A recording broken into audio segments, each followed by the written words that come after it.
A lot of people, when I talk about emotional intelligence, I would say the number one issue that everyday people key in on is how do I manage my emotional states? And we certainly understand it's a very difficult world out there, and we're all subject to stress. And what certain disciplines in emotional intelligence, what they allow you to do is go from simply the stimuli response mode, like Pavlov's dog. Here's the stimuli, I'm going to respond this way. To stop and think and be mindful and have the opportunity to make choices. That's the number one step. If we're in automatic mode, which most of us are most of the time, then when we get stressed, we go into stress mode. We go into anxiety mode.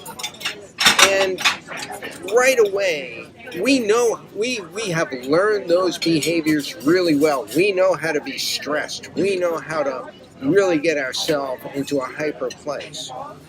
But if you train your brain, and you can train your brain has plasticity even at older ages, and you can change the way your brain works, and you can change your behavior.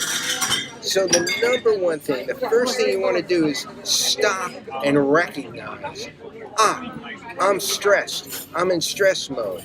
Now I can make some choices. Right away, that's a change.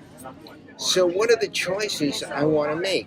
Well, for me, and probably for you, or maybe something you never thought of, I'd like to get out of this state.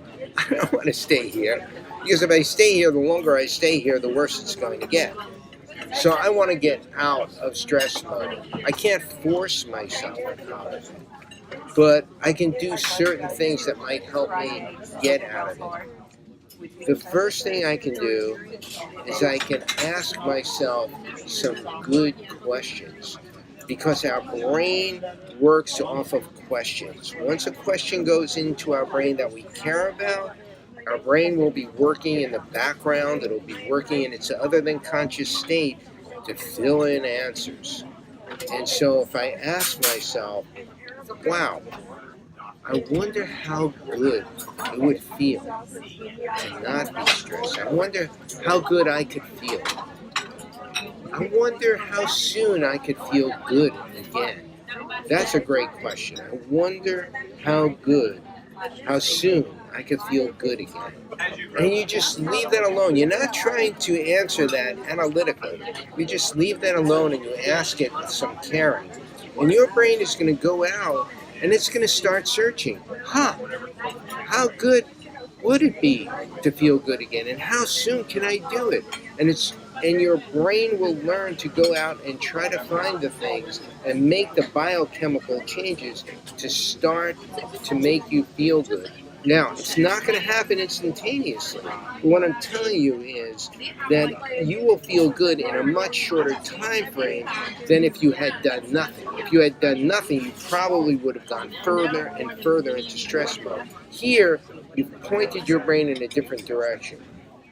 What's more is that as your brain learns to do this, learns to stop, ask the right questions, and ask good questions, it will be better. Your brain will be better and better at providing the good answers, at finding the good biochemical releases, and bringing you to a good emotional state sooner and sooner, because your brain learns how to do this, and you become better and better.